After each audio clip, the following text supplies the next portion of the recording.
Hey everyone, this is Jim from Morbid Saint. I'm making this video, it's not going to be real long. I'll try to go as quick as I can. I'm making this for an in-ear system that I made for the band. It's not working for us, so I'm going to put it up for sale. And I have some people who have been questioning about it, so that's why I'm making this video, so I can show it a little bit and explain it a little bit better. We wanted to go to in-ears because we fly out to shows and we play these different festivals, and I'm sure everybody who goes in-ears is the same reason. You don't get a good monitor mix all the time, and hardly at all. So we thought we would try it. And just bottom line, it didn't work for us. We're used to playing fairly loud, and you kind of have to. Maybe we could have given it more of a chance, but it seemed right from the start that it wasn't going to work for us.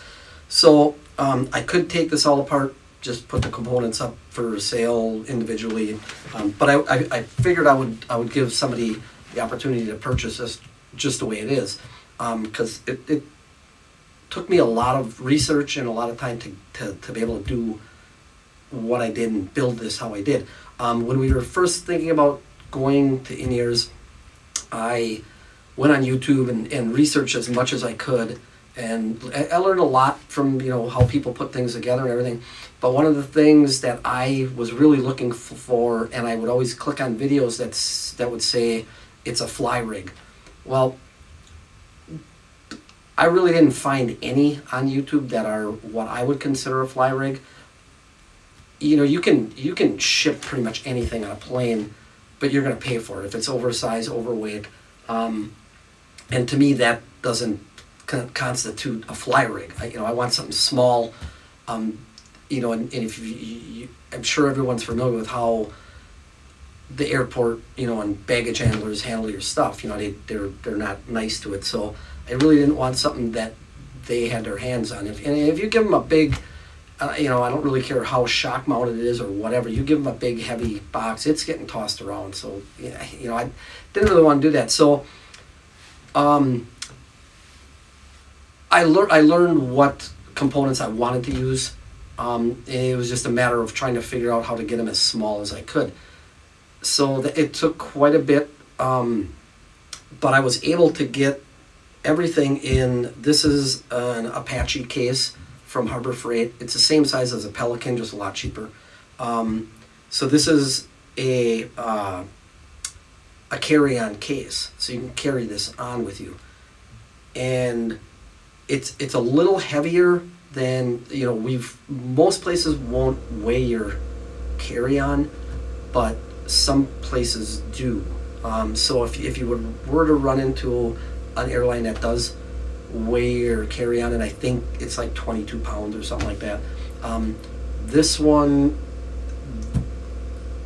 This case is just over 33 pounds. So if you got into that situation, they would probably make you check it. I'm not 100% sure. I'm pretty sure they do.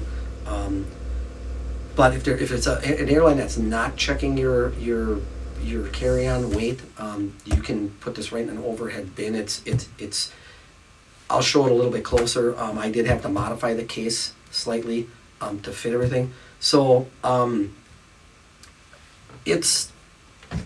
got it on latch. So everything fits.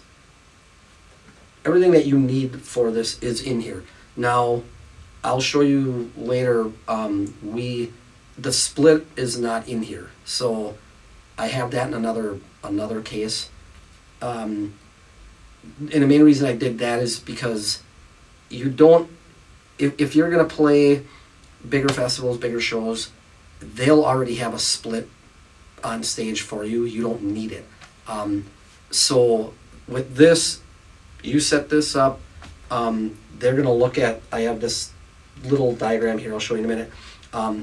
Tells them exactly, unless they give you the split, and as long as the split's labeled, you can plug this thing in literally 30 seconds. So, but for the shows that we didn't fly out for and we were planning on taking this along, we would need to bring a split in case they didn't have it. They're getting more common, more bigger professional shows now all have a split for you. You don't need to have it in your rack. So it doesn't, to me, it didn't make sense to put it in here because it wouldn't have fit anyway. So I'll show that to you in a little bit. And that is being sold with this. This is being sold as one complete unit. If it sells that way, if it doesn't, I'll take it apart and sell it piece by piece.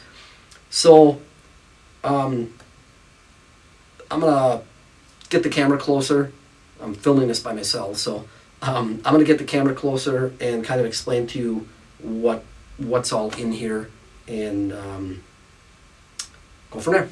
Okay, so I'll just start with what actually is all in here. There is, you probably can't see it, but on the top here is a Furman power conditioner. That's what obviously is powering everything. There is 2 Sennheiser G4 twin units. They're right here. We were going to run them just mono, so you got, one person's running out of this side left, one's out of this right. So that same thing here. That'll take up 4 people. And then this one is the Sennheiser G4 single, and this our plan was to run this stereo for our singer, and these are all G band. From what I had researched and found out, that seemed like the best band for us to go with. And there is a Sennheiser AC41 antenna combiner, so that lets all these, instead of having little antennas sticking all over, these combines into one, which I'll show you that a little more. And the mixer that I went with is this Midas MR18. I went with this mainly for its size. A lot of people really like this mixer. For the little bit that we use it, it works great, and it's small. It fit in here. The form factor was very important. And then I've got, just in this little spot over here, I've got a clamp in here. This I'll show you in a minute. It's for the antenna. There's the BNC cable for the antenna. There's also a little Wi-Fi unit in here. This has its own Wi-Fi router, and obviously the power cord here to plug this whole thing in. I'll just throw that out there. What I was doing with the antenna or the router was just setting it here. It kind of just fits there, and you only need that if everybody's going to be accessing the software that you run this with for your, whether you have a tablet or your phone. That's how everybody in the band can connect to adjust their own monitor mix. So that's pretty much everything that's here. This is the main antenna that you would put out remotely on the stage somewhere. I just got a little Velcro on there, pulls out of there. I'll show you that with the clamp in a minute. I have this up here. Like I said, it just coincides with the colors that are on the mixer, and what everything is. You could change this. You could do whatever you want, but you could write in what stuff on the bottom there. With the antenna, when you take it out of here, I did have that clamp, which is gonna screw in here. Hopefully, I'm getting this all whatever. It's nothing really major. You put that clamp on there. Take the cable, little Velcro on there. I'll just pull a little bit of it out. Don't need to do much for this right now.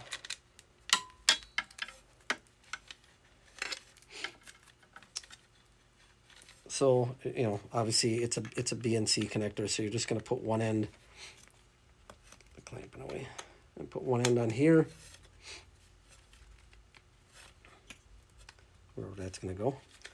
And then this other end, I've kind of got it pre-bent, so it connects right up to this BNC that I've got on this bracket over here. Now you can extend that cable out as far as you need to from this.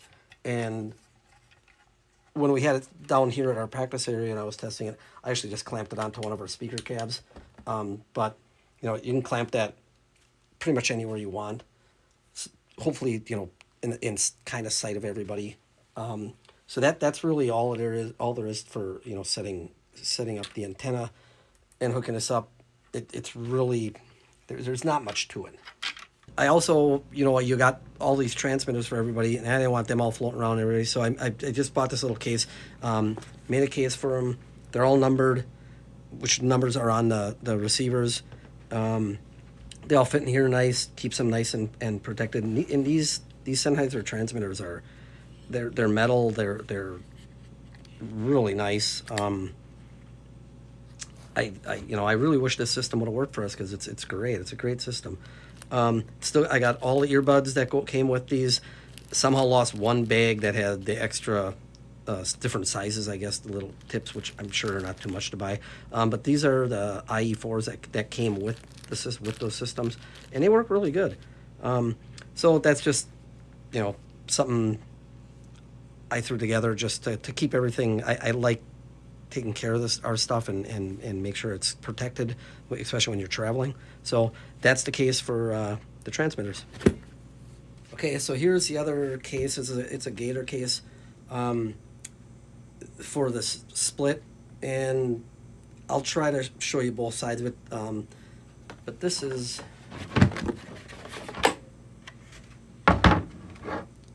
just how I have everything labeled to match the mixer. And this is a 16-channel split, obviously made by Seismic Audio. There's really not a lot to say about it. It's a split, so you know, if you're looking at this, you pretty much know what they do. So you know, like I said, I've got it labeled what we ran it, but those are just, you know, stickers. You can take them off and relabel it yourself. But that's how I had it. So I'll flip it around quick and let you see what's in the back. Okay, so because the split itself is pretty shallow, there's enough room in this case that you can put the two snakes themselves that are in here. They fit in here perfect. One is a 15-foot, I believe, and the other one's a 5. So that for every situation that I looked at, that should be perfect for, you know, you shouldn't run into a situation where you need any more than that. I talked about how I had to modify the case to get all this stuff to fit in. These wireless units are really deep, and that was the hardest thing to try to get to fit in here. So if you look, you can kind of see the rivets on the inside. I actually had to cut the top off and raise it up. It's a little over an inch, I think, and then heat up and bend a new piece of plastic to fit in there. It's all riveted on. It's solid. It's not going anywhere. It's not going to, you know, fall off or anything. That was one of the hardest things to get this to fit in here. There was absolutely no way it was going to fit in here if I didn't change the lid. And that was the only way I could do it. So, but it worked out good. Also, everything in here is mounted on an aluminum frame that I welded up. It's hard to see it. You can kind of see little pieces of it. But I do have a picture. I think I took 1 or 2 pics of the whole thing before I mounted it in the case, and it can be taken out. There's I think 2 bolts here, 2 over there, 2 in each corner, basically. So it can still be taken out of this case. But like I said, I did pretty sure I took a picture of it, and if I did, it'll be up right now. You'll be looking at it. I'll post it over me just sitting here talking stupid. So if you see this and you're interested in it, shoot me a message, and maybe it's still around and we can work something out. Cool. Thanks for watching, man.